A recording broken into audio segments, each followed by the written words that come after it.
un père, on sait plus ce que c'est. Une mère, on sait plus ce que c'est. Et moi, j'ai eu l'impression qu'à mes 8 ans, genre, mon enfance, elle s'est terminée, genre. J'ai pas le verset en tête, mais l'amour est patient, l'amour est doux. À partir du moment où tu as un enfant et où tu te dis, je peux pas compter sur mes parents, bon, c'est compliqué.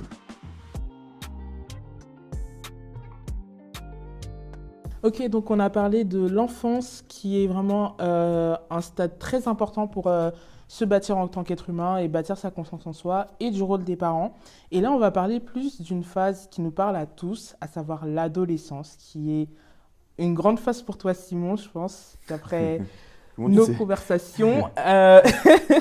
Une grande étape et qui a été aussi une grande étape pour moi aussi quand j'ai grandi et quand j'ai voulu me construire. Et je pense qu'il y a beaucoup de choses à dire parce qu'on a eu l'occasion de discuter juste avant le podcast. Et Quand de tu dis discuter- adolescence, tu parles de collège ou... Je dirais à partir du collège, Ouais. donc vraiment à partir du moment où voilà, tu n'es plus en phase primaire, à partir du collège jusqu'à l'âge adulte, on va dire Ok. début des études sup. Ok, d'accord. Et peut-être... ouais, début des études sup, c'est Fin bien. du lycée, quoi. Ouais, début. C'est Ok. ça. Donc, ok, on dit avoir confiance en nous, mais en fait, qu'est-ce que ça dit qu'on est en fait? Parce que c'est bien facile de dire que bah voilà, faut avoir confiance en soi et tout. Et ça, je trouve que la confiance en soi, ça a un enjeu particulièrement important dans l'adolescence parce que on commence à se chercher, à comprendre qui on est, à comprendre qui on veut être par rapport aux autres. Et au collège, je trouve que personnellement, pour l'avoir vécu, c'était particulièrement toxique parce que comme je te disais tout à l'heure, Hmm. si tu n'avais pas assez confiance en toi en tant que garçon, tu étais très vite catégorisé comme trop peu masculin. En Au tout cas, collège? au collège. Hein. Wesh. Collège, voire lycée. Peut-être plus lycée. Mais en tout cas, au collège, il fallait vraiment que tu montres que tu as vraiment confiance en toi et que tu es vraiment the man. Bon, peut-être pas au début du collège, mais en tout cas plus à la fin du collège. Et voilà, je voulais avoir ton avis par rapport à ça. Parce Ouais. que, comme tu me le disais aussi tout à l'heure, on vit dans une société où ça se perd de plus en plus, cette idée de l'homme comme... L'homme comme... l'homme. Masculin, genre. Ouais, voilà, l'homme Justement, masculin. justement, je vais te demander, c'est quoi, toi, quand, genre là, au collège, j'imagine tellement pas, parce que j'imagine qu'on a vécu des choses bien différentes. Au collège, t'es quoi, du coup, pas un homme, mais un gars, Un gars. un gars qui a confiance en lui. C'était quoi au collège, toi? J'essaie de réfléchir parce qu'en même temps... Bah déjà, c'était un gars qui... qui savait qui il était. C'est un peu bizarre à dire comme ça parce que c'est très flou au collège. Au collège, franchement, et tu vas dans un collège, il y a qui sait qui il est, en fait? En vrai, je pense que c'était beaucoup du paraître, dans le sens où, Bah ouais. voilà, c'était très Chaussures dans... Nike, je sais qui je suis. C'est ça, très dans ta masculinité, dans le sens où, tu vois, tu commences à sortir avec des filles. Je dirais pas au début du collège, parce que 6e, 5e, on est quand même très des bébés, etc. Mais peut-être plus 3e, etc. Enfin, peut-être, on peut même déborder au lycée, collège, lycée. Bah, en fait, il faut que tu commences à sortir avec des filles, que Ok. tu traites les filles d'une certaine manière. Et à ce niveau-là, moi, personnellement, ça faisait que j'avais très, très peur des garçons, dans le sens où quand j'étais au collège, je pensais pas forcément à me mettre en couple ou quoi, ou des trucs comme ça. Mais quand l'idée a commencé à fleurir dans ma tête, parce que bah, je voyais mes copines sortir avec des garçons, etc., je me suis dit, mais j'ai tellement peur. Parce que pour moi, à l'époque, un garçon, c'était juste quelqu'un qui s'attardait que au physique. Et moi, j'avais très peu confiance en moi. Hmm. Donc, en fait, je me disais, mais en fait, personne ne voudrait de moi. Hmm. S'attarder au Wow, physique, ok. à ce que tu pouvais faire, c'est-à-dire sortir, etc. Il y avait tous ces éléments-là qui faisaient que moi, j'avais extrêmement peur des garçons. Et pour moi, les garçons étaient très méchants parce qu'au collège aussi, bah, les garçons étaient très moqueurs. Et dès que tu t'éloignais un peu trop de ce que c'était aussi qu'une fille populaire à l'époque, bah, en fait, tu étais directement catégorisé comme une personne dont on pouvait se moquer. Un truc tout bête, si tu étais un peu trop en surpoids, bah, tu pouvais facilement te faire harceler et c'est hyper triste. Si tu faisais des trucs un peu différents, je sais pas. Différent, en fait. Si tu Ouais, sors voilà. du lot, si tu sors de la case. C'est ça. Si tu sors en fait du lot des personnes qui mettent des paires Nike, un truc tout bête, mais si tu- L'élite. L'élite. L'élite. Mais genre, si tu mettais des ballerines au collège, mais tu te faisais éteindre sur la place publique. Mais genre, Moi, je mettais des tongs, y a quoi?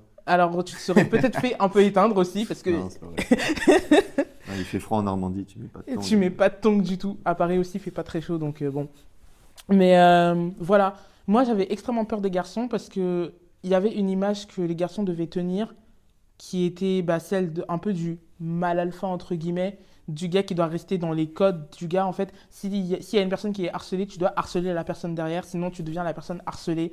Et bref, c'est un environnement hyper toxique qui fait que quand tu te construis, en tout cas en tant que fille et moi de la manière dont je l'ai vécu, quand tu te construis, tu te dis ok, il faut que je sois comme tout le monde. Et ça passe par des petits trucs bêtes, mais je disais à ma mère, voilà, j'ai envie d'acheter telle paire, etc.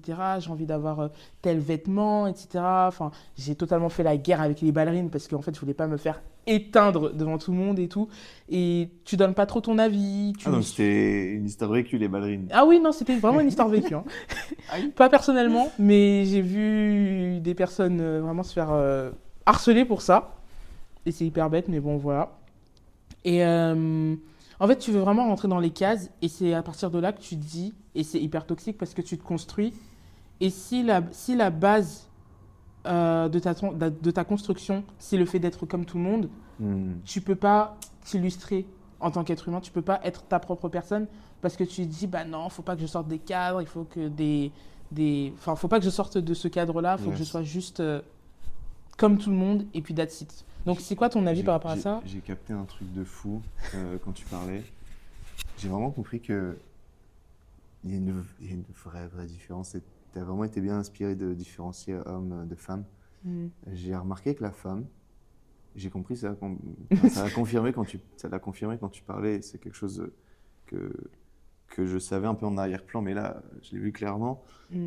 En fait, la femme, elle va beaucoup baser sa confiance en soi sur son physique, malgré tout. Qu'on le veuille ou non, c'est comme ça. Et l'homme, beaucoup moins. Je dis pas que c'est pas le cas, mais beaucoup moins. Ouais. Lui, ça va plus être dans sa manière de se comporter, sa manière d'agir, et comme tu l'as dit, c'est plus rare de voir une fille harcelée, ou du moins, ça va plus être des moqueries sur le physique. L'homme, du coup, c'est vrai, ça va plus être dans le comportement, la manière d'agir, etc. Bien qu'il y ait toujours une part de physique, comme on a dit, la manière de s'habiller, etc. Comme j'ai dit, je pense que c'est quasiment... C'est pas impossible, mais c'est rare, ça doit être tellement rare. Aujourd'hui... Après, aujourd'hui, les choses évoluent. Non, moi, je les connais pas, les collégiens d'aujourd'hui, en vrai. Mais moi, à mon époque, et dans mon collège où j'étais, trouver un gars, une fille qui a confiance en elle, compliqué. En fait, je pense pas que... J'ai l'impression que juste le collège, c'était une sorte de prison où tout le monde avait peur du regard de l'autre. Et tout le monde se demandait comment il allait faire. Moi, je me rappelle du coup, mon grand frère qui me disait, enfin voilà, avant sa rentrée en 6e, je suis en train de l'afficher publiquement, était là en train de voilà, s'acheter des belles affaires, genre des trucs de marque et tout, t'as vu, vraiment des trucs histoire de voilà de montrer que c'est pas n'importe qui, tout ça. Et je vais pas dire normal parce que c'est pas normal, mais dans la mentalité du collège, c'est la base. Ouais. Et on avait eu, je me rappelle, une discussion par rapport à ça, où je lui avais dit ouvertement que moi, j'en avais rien à faire du regard des autres. En même temps, j'étais pas encore rentré au collège. Ouais. Que j'en avais rien à faire du regard des autres et que au collège, je pourrais aller au collège en portant un sac poubelle, que j'en aurais rien à faire, que ça ne changerait rien, etc. J'ai connu le harcèlement quelques mois plus tard. Ça t'a fait tout drôle. J'ai pas porté le sac poubelle, mais j'ai eu le harcèlement. Allez. Ouais. Non, mais très vite, très vite. Pourquoi pourquoi je pense qu'il y a beaucoup de raisons à ça. Parce que je ne suis pas comme tout le monde. Qui est comme tout le monde, je ne sais pas en vrai. Mais je ne suis pas comme tout le monde. En effet, ne voulais pas rentrer dans un moule particulièrement. Et rapidement, je me suis retrouvé avec... j'ai appris l'autre jour, hier en cours, on a utilisé ce terme de ségrégation. Alors la ségrégation, ça veut dire la solitude, finalement. bah voilà, je me suis mis à expérimenter ça, le fait d'être isolé, d'être moqué à cause de ma différence. Et ça a des conséquences quand même, ça a des conséquences parce que du coup, bah pareil, ton grand frère c'est censé être ton repère, bah il n'a pas été mon repère, au contraire il a été mon harceleur. Il a été mon harceleur, il n'en aura pas honte parce que c'est le passé, mais il pouvait aller voir mes amis de primaire qui étaient maintenant dans mon collège pour leur poser la question, mais est-ce que vous aimez Simon ou pas, genre. Et après ce petit sondage, Ce petit sondage. bah, il a pu me donner les résultats en m'expliquant que personne ne m'aimait. Et en fait, on a besoin de repères, comme je le disais tout à l'heure. Même un grand frère, c'est quelque chose de super important. Un aîné, c'est pas rien. Quand on parle du droit d'aînesse, c'est pas juste une formule comme ça, vaine. C'est très important, l'aîné. Et ouais, on a besoin de repères. Moi, je me suis retrouvé du coup carrément sans repères. Et rapidement, on a commencé à voir émerger des gens populaires. Et en fait, les gens populaires, c'était ceux qui avaient une certaine assurance, en tout cas en surface. Et cette assurance, elle se reposait sur divers rudiments, si je peux dire, comme le fait d'avoir certains vêtements, certains téléphones, certains grands frères ou grandes sœurs qui les soutiennent et qui du coup les met en valeur. Et là, l'apparition de quelque chose, les réseaux sociaux, ça a été quelque chose de vraiment impressionnant. Donc Facebook, interdit de l'avoir en 6e, parce que en 6e, t'as quel âge? T'as 12 ans? Et encore. Même pas, non? 11 ans, 12 ans, ouais. 11 et 12 ans. Je vais plus faire le calcul, mais non, moi je crois que j'avais 10 ans quand je suis entré au collège, et 14 ans quand j'en suis sorti, ouais, c'est ça. Donc 10 ans, t'as 10 ans. À 10 ans, c'est violent parce que du coup, tu te crées un Facebook. Moi, c'était mon cas. Aujourd'hui, ils se tapent des grosses barres s'il y en a des collégiens qui regardent ça parce que c'est pas du tout le cas aujourd'hui. Ok, les C'est boomers. TikTok aujourd'hui, Ouais, en vrai. TikTok, Insta. Et, ouais, et Instagram. Mais là, Facebook, il y avait tout un tas de modes, hein. Des fois, là, en ce moment, Facebook, je sais pas ce qu'il veut, il m'envoie des. Vous souvenez-vous de. Là, non, Non. j'ai pas envie de me souvenir, forcément. Mais il y Ouais. avait des. Il te. C'est honteux. Aïe, aïe, aïe. Est-ce que tu avais ça, toi? Il y avait des. Voilà, au collège, donc tu te créais. Tu te mettais une fausse date de naissance, forcément, parce que tu n'avais pas le droit. Voilà. C'était interdit pour les moins de 13 ans, je crois. Et puis tu te crées ton Facebook et tout. Et puis il y avait. Ça y est, maintenant, c'est fini. J'ai envie de dire, faites vos jeux. Qui va être le plus populaire, qui va être celui qui a le plus de likes, qui va être celui qu'on n'aime pas, le cassos. Et en fait, il y avait deux catégories. Il y avait le cassos et il y avait le populaire. Et tout le monde était un peu entre les deux. Et donc tu penchais sur cette balance, en fait. Tu penchais sur cette balance. Donc l'objectif de tout le monde, et moi ça a été mon cas, alors que je rappelle ce que j'avais dit, j'en ai rien à faire du regard des autres. Ça doit être ça. Ça n'a Ouais. pas du tout été le cas par la suite. Mon but c'était de faire partie des populaires et j'ai pu réussir à faire partie de la bande des populaires à force de les imiter, d'imiter leurs goûts musicaux et de me forcer à écouter des trucs que je détestais, sincèrement. Ouais. Je ne vais pas citer les artistes parce que voilà, mais certains artistes que je détestais à 1000%, de par la vulgarité des propos, de par le style musical qui ne me plaît pas, de par la violence, de par les esprits qu'il y a derrière aujourd'hui aussi. Je comprends aussi qu'il y a du spirituel derrière la musique. Je détestais ça et je me forçais à écouter ça, à m'imprégner de ça pour faire partie de leur groupe. Faire partie de leur groupe. Et puis, après, le but, bah, c'est d'être reconnu par eux, d'être aimé par eux, d'être intégré par eux. Et puis après, ça va être aussi tout ce qui est... bon, bah, on va fumer, du coup. On va fumer parce que, bah, voilà, c'est stylé, ça fait un peu... bah, c'est ce qu'eux, ils font, donc on va le faire aussi, quoi. Et donc voilà, ça a été vraiment tout ça. Au collège, c'est ça? ça, c'était le collège. Mm. Et par rapport à Facebook, ce que j'ai pas dit tout à l'heure, il y avait ce genre de post aime et je te note. Ouais. Tu connais ça? T'as connu ça? Non, moi, j'ai pas connu. Mais c'est fou parce qu'on a que 1 an d'écart et nous, c'était pas du tout ça. C'est vrai? Après, Enfin, on n'a pas grandi au même lieu aussi. c'est ça, Donc, mais tu vois ce que ça veut dire? Ouais, Aime et je te note. ouais, Tu mettais un like et du coup, la ouais. personne en commentaire, elle te mettait une note. Genre 5 sur 10, bof. Ouais, genre. Ouais. Et ou c'était. Euh, ouais, des fois, c'était aime et je te note. J'ai vu ça récemment, mais en fait, j'avais oublié ces trucs. Mm. J'avais vraiment oublié. On te met une note. C'est Genre OK comme pour ça, tout le monde, là? devant, On te met une note, là. devant toute la France, littéralement. Ouais, Genre, yes. Donc, le gars, il est là. Tu lui demandes de te noter. ouais, il te met Là, 3 sur 10. on est clairement sur la La confiance en soi, la validation. validation et tout. Ouais. On est vraiment pile poil dans le thème. Mm. Et, et moi, il faut savoir aussi que, de par le divorce de mes parents, on m'a un peu forcé à aller voir un psychologue. Mm. Et pendant 4 ans, je voyais un psychologue.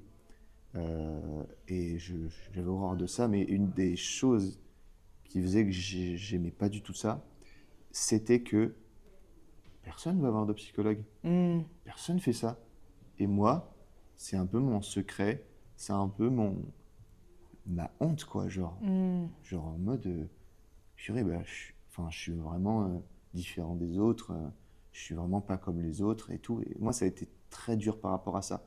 Ma confiance en moi, j'arrivais pas à la trouver parce que je suis différent. Et si tout le monde est ici et que moi je suis là-bas, Mm. ouais, j'avais du mal à comprendre je suis qui, je suis quoi, Mm. je dois faire quoi, comment je suis censé interagir et tout. Donc ça faisait partie des facteurs aggravants, si on peut dire, le fait d'aller voir un psychologue, parce que je me sentais encore plus différent. Et Mm. je me rappelle, j'ai déjà appris à un moment donné qu'une autre personne allait voir un psychologue, j'ai fait quoi? Genre, tu sais, c'est normal. Ouais. En soi, je ne vais pas dire que c'est normal, mais on est beaucoup dans cette quête de confiance en soi, Ouais. qu'on le veuille ou non, je crois que c'est le cas de tout le monde. On est tous dans une optique de qu'est-ce qui est normal, qu'est-ce qui est bizarre. Mm. Et sans, encore une fois, mentionner le nom de la personne dont je vais parler, mais une personne que j'ai rencontrée il y a quelques années et qui avait l'habitude de tout le temps dire oh, lui, il est bizarre. Oh, lui, il est bizarre. Oh, lui, il est bizarre. Oh, lui, il est bizarre. Toujours étiqueter Mm. le mot bizarre sur les gens pour qu'en fait, lui puisse se sentir normal.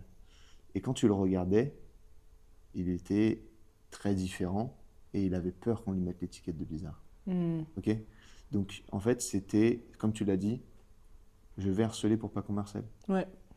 C'est la loi du plus fort. Mm. Et je peux dire qu'encore aujourd'hui, je l'observe ça. Mm.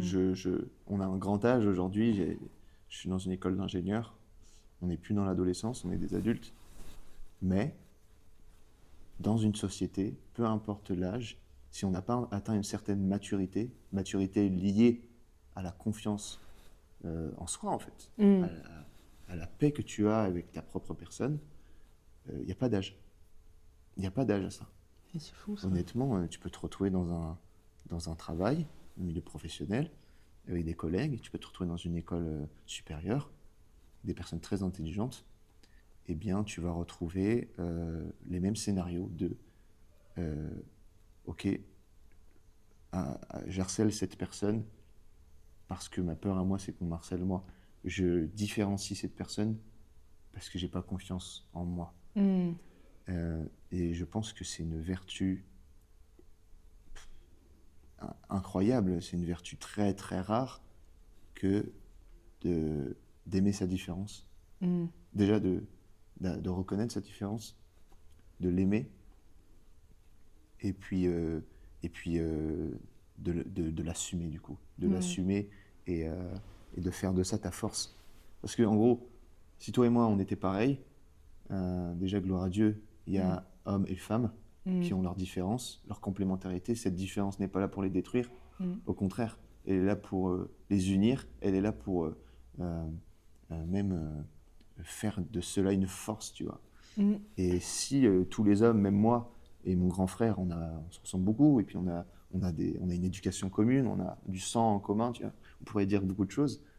Euh, et pourtant, si même lui et moi, on est différents, euh, eh bien, c'est bien que euh, la diversité est quelque chose de Dieu, quelque chose de puissant. Ça ne Mm. doit pas être une honte, en fait. C'est ça.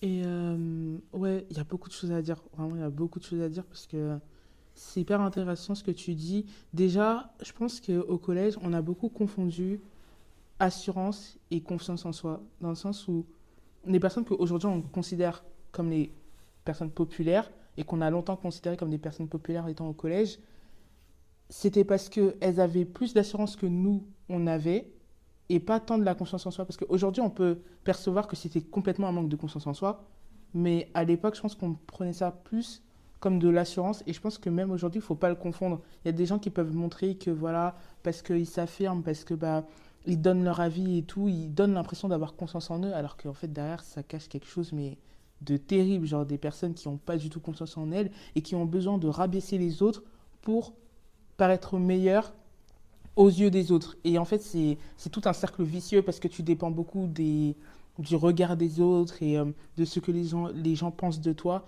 Et moi, je sais que dans mon développement personnel, c'est ce qui a beaucoup dicté la manière dont je me voyais, dans le sens où si à la maison, j'ai pas compris qui j'étais, si j'ai pas su déjà qui j'étais à la base, parce que c'est pour ça que c'est hyper important que tes parents te disent déjà qui tu es à la base. Nous, on sait qu'on est enfant de Dieu, et même si on ne vient pas tous d'un arrière-plan chrétien, etc.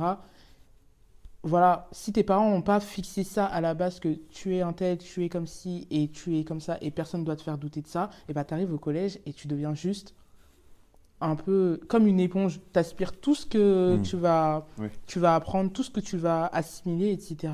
Et tu vas juste devenir bah, une personne que tu n'es pas.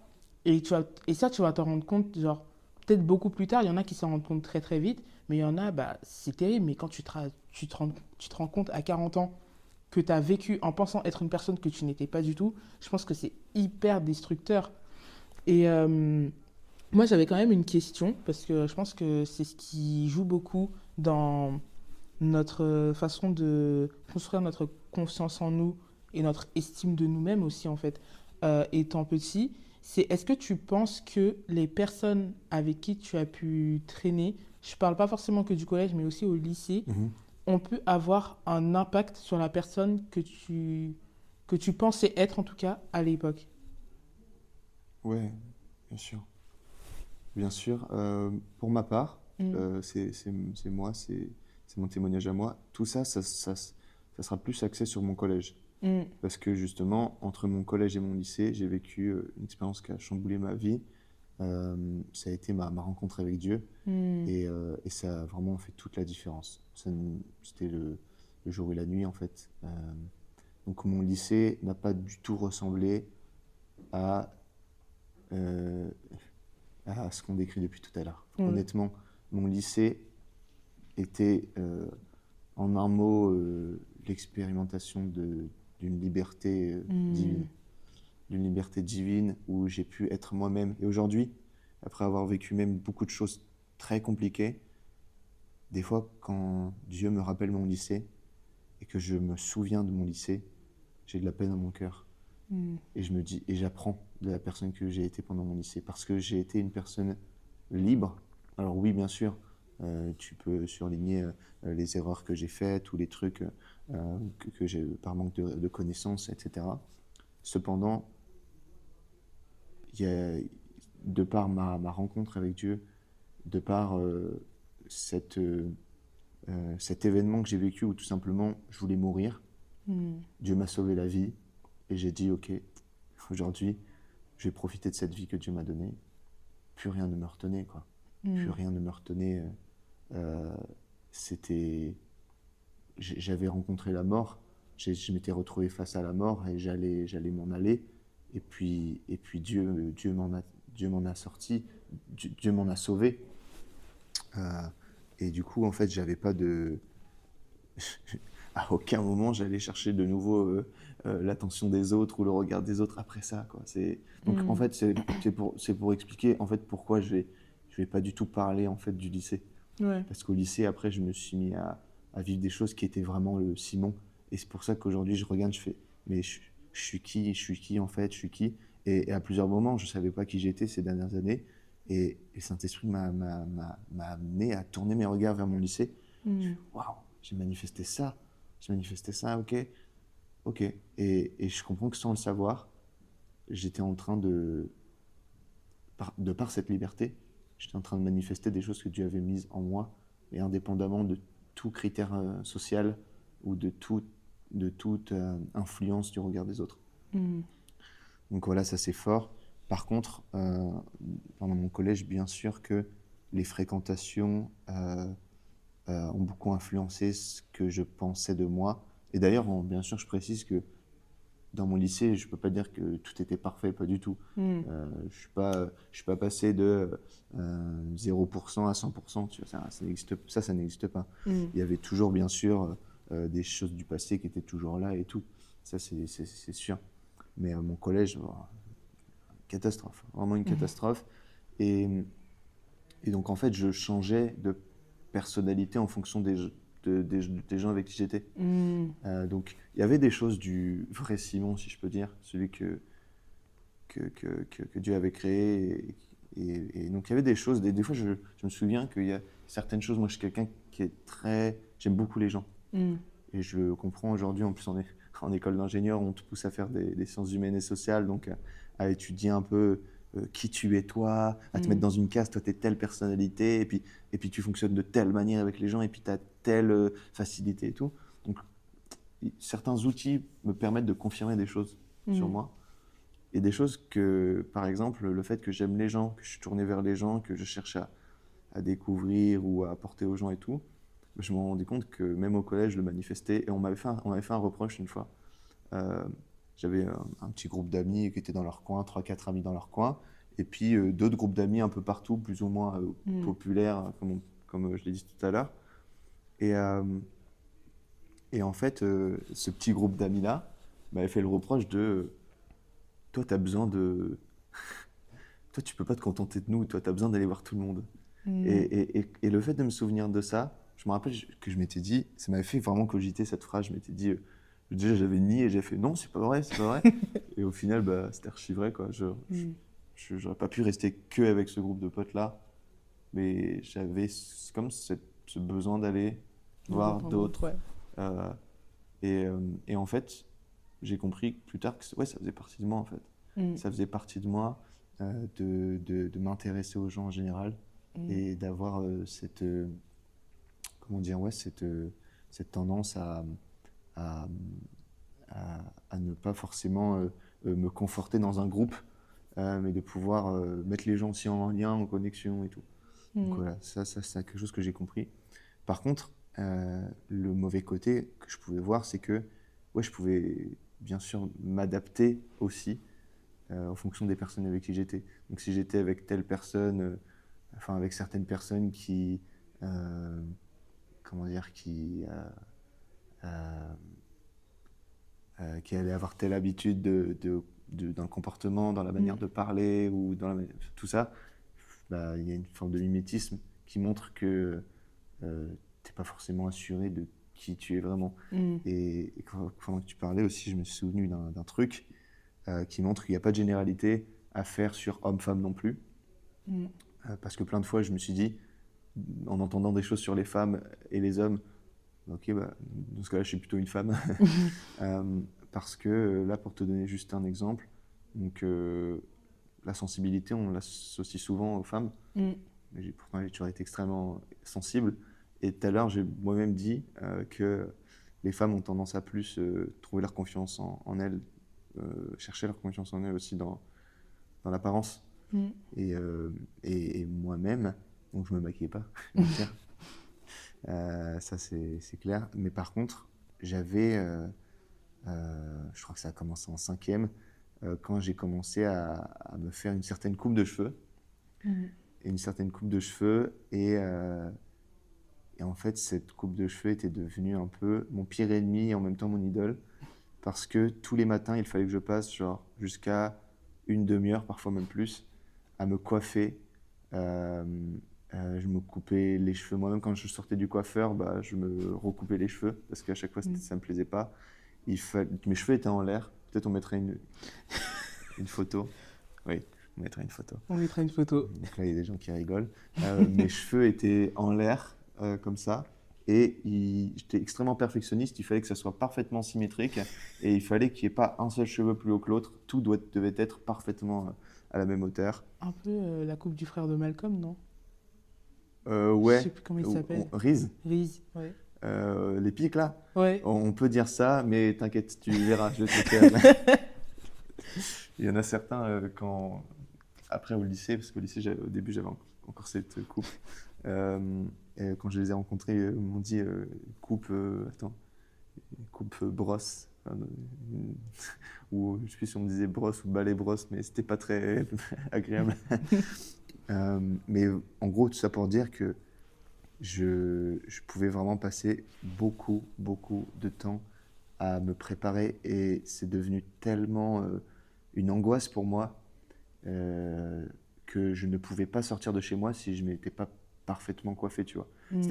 En fait, j'étais une autre personne si je n'étais pas coiffé. Ouais. Il fallait... c'est comme, je pense qu'il y a beaucoup de femmes qui peuvent se retrouver dans cette description par rapport au maquillage. Il faut...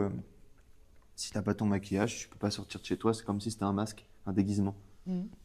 Et moi, c'était ça. Moi, c'était ma coupe de cheveux. Et ça me provoquait de telles crises de nerfs que des fois, je m'arrachais les cheveux, je pétais un plomb, je me mettais une tonne de gel, une tonne de lac, etc. C'était du plastique. C'était plus... voilà. Mais je me souviens de ça une fois. J'ai passé peut-être... en plus, j'étais amoureux d'une fille. Et j'ai passé peut-être 40 minutes à me préparer parce qu'on commençait tard. Et là, j'arrive devant la grille du collège.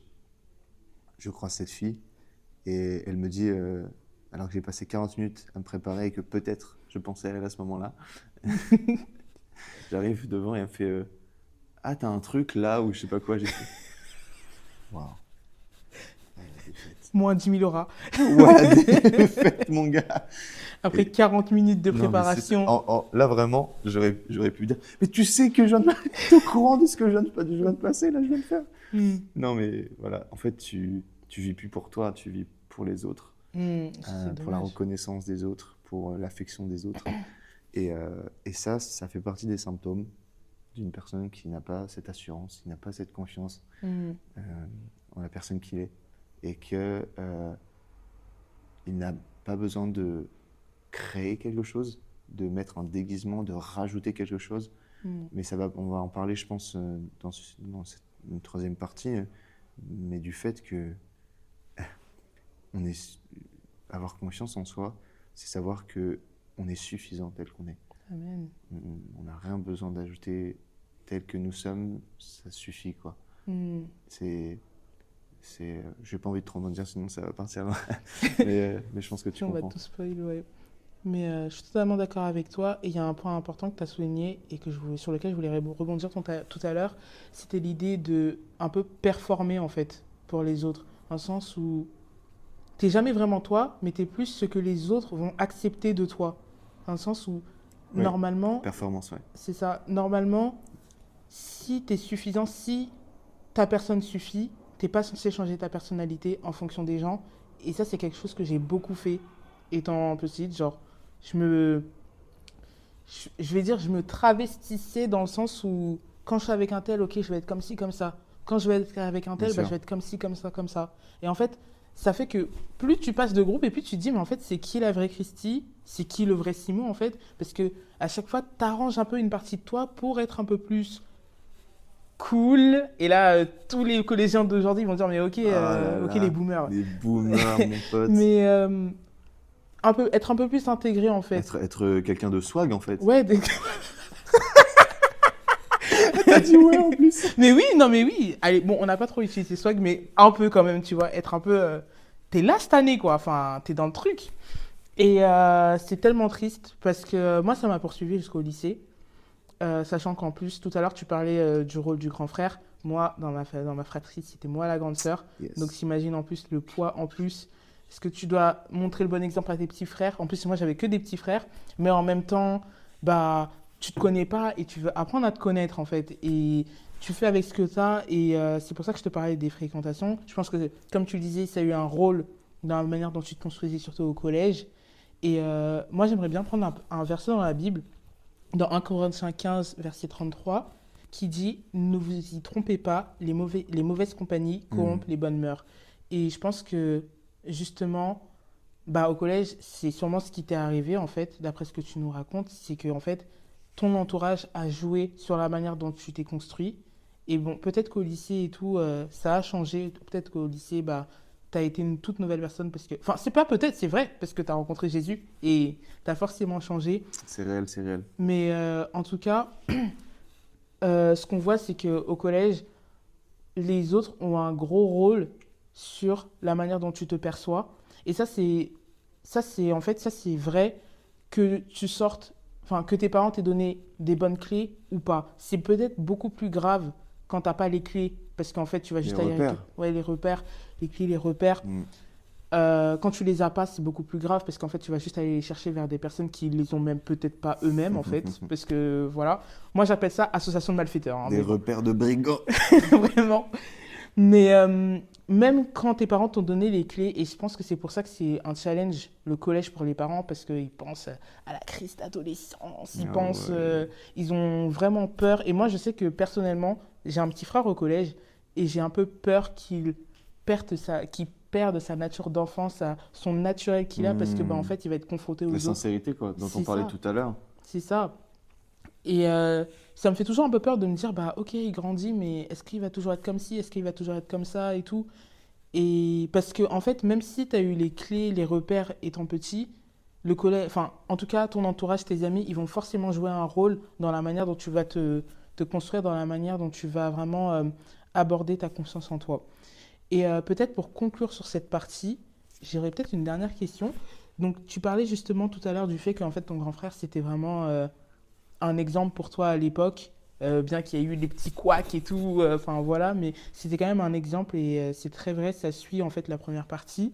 Mais j'ai cru comprendre que toi aussi tu as eu l'occasion d'être un grand frère Oui. après.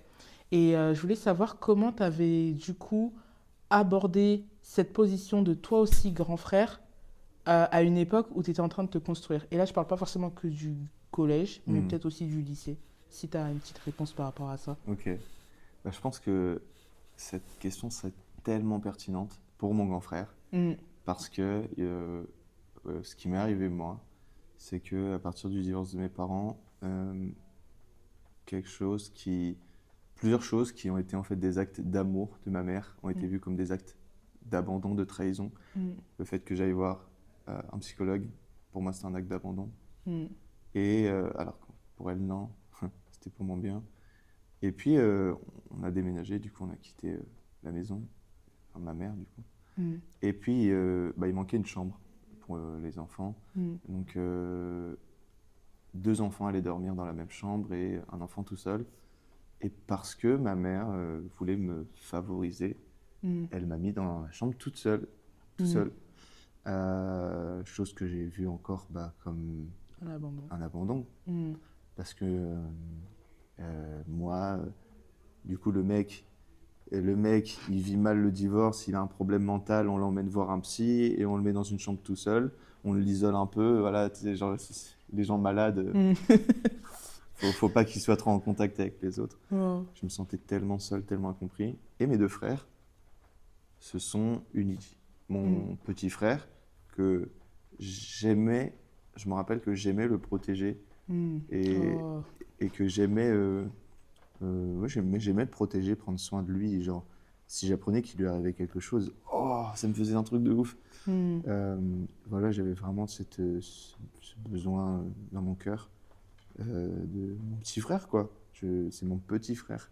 mm, Et donc là, petit à petit, ça a été très différent.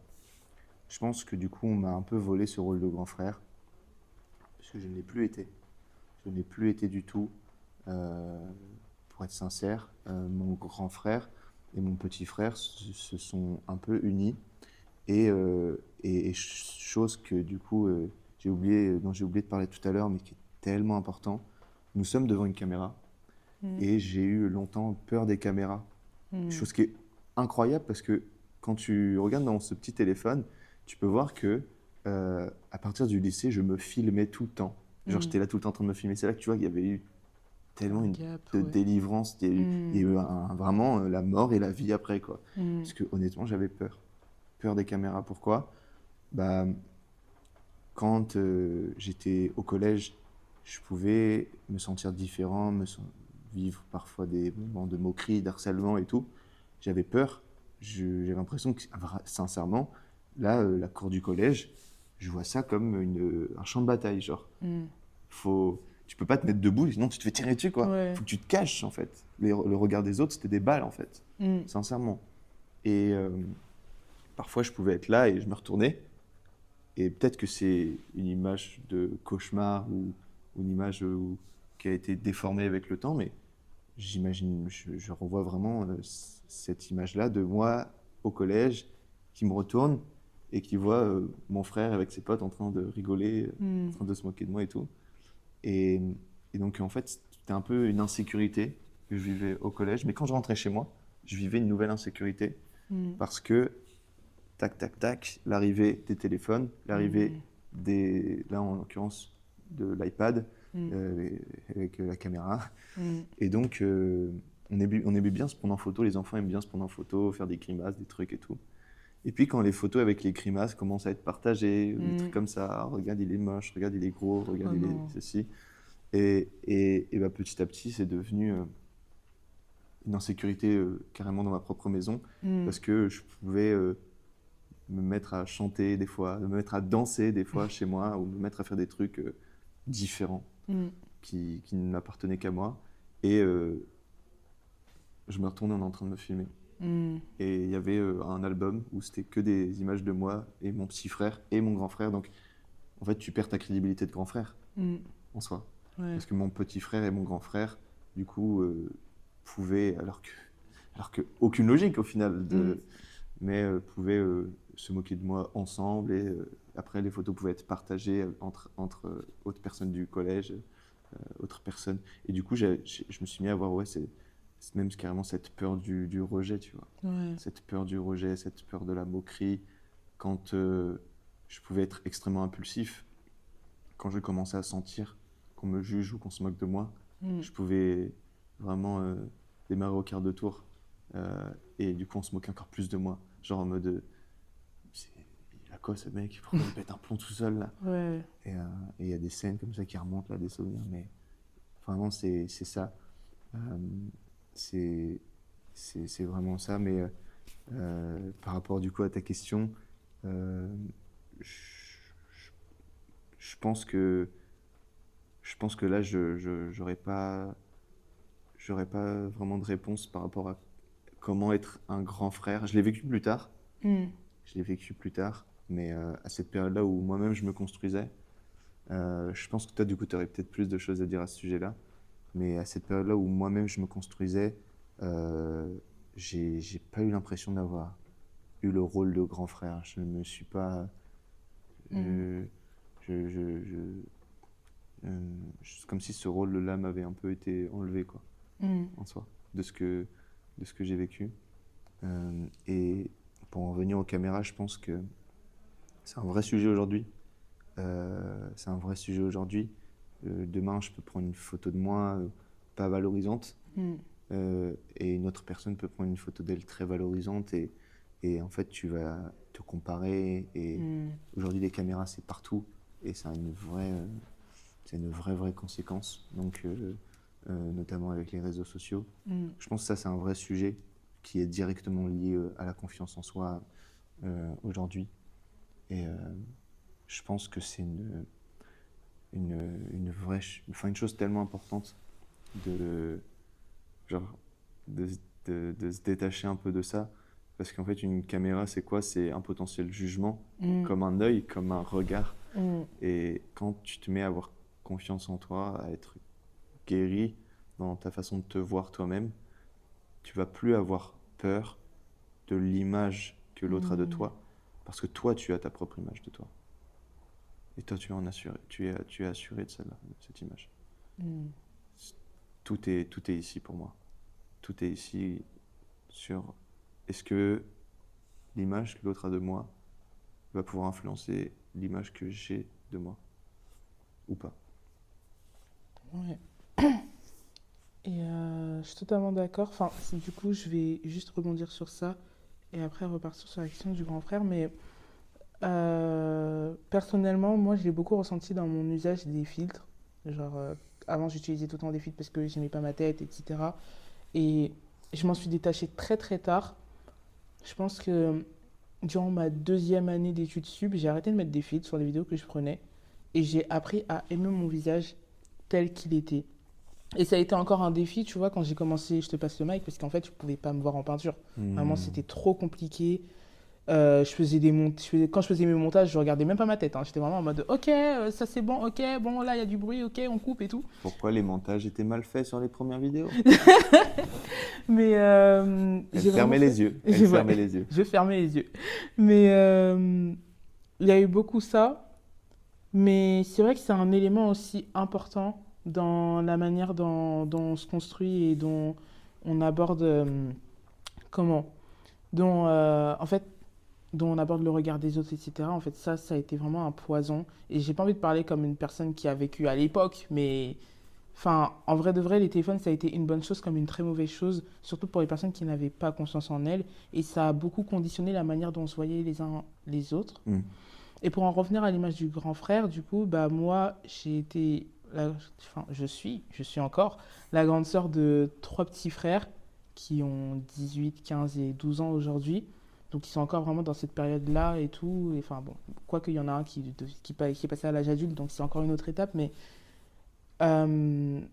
j'incarnais beaucoup plus cette image de, c'est trop bizarre à dire, mais de deuxième maman plus que de grande sœur pendant longtemps. Parce qu'à cause de la différence d'âge, etc., j'ai beaucoup été amenée à garder mes petits frères et plutôt à être cette autorité face à eux. Mais du coup, je me suis beaucoup moins autorisée à être sensible, à être vraiment moi devant eux. Donc en fait, comme toi, c'était aussi un jeu de rôle autant à la maison qu'à l'école en fait. Parce que à la maison, tu dois avoir cette image de ok, l'autorité, ok, tu m'écoutes, ok, tu dois faire ce que je te dis, etc. Parce que voilà, je suis la grande sœur, je dois te montrer comment on fait, etc.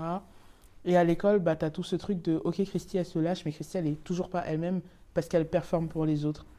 Et ça a été beaucoup le cas au collège, ça a été beaucoup le cas aussi au lycée. Et c'est vraiment dans les études sup que pour moi, tout ça s'est libéré. Mais on en discutera dans la 3e partie, parce que c'est la partie pas la plus importante, mais en tout cas la plus cruciale pour conclure un peu sur cette idée de confiance en soi. Oui, parce que là, on a zoomé sur le manque de confiance en soi et la souffrance que ça cause. Mais on n'a pas parlé de, ok, bah, elle est où la solution ou alors quelles sont les clés pour pouvoir sortir de ça. Si cet épisode t'a plu, on t'invite à t'abonner à toutes les plateformes de Je te passe le mic, à savoir YouTube, Instagram et TikTok, mais aussi à notre nouveau podcast Mic au centre sur Spotify. Et on t'invite aussi à activer la cloche de notification pour ne pas manquer le 3e et dernier épisode sur la confiance en soi. Allez, on se dit à la prochaine fois.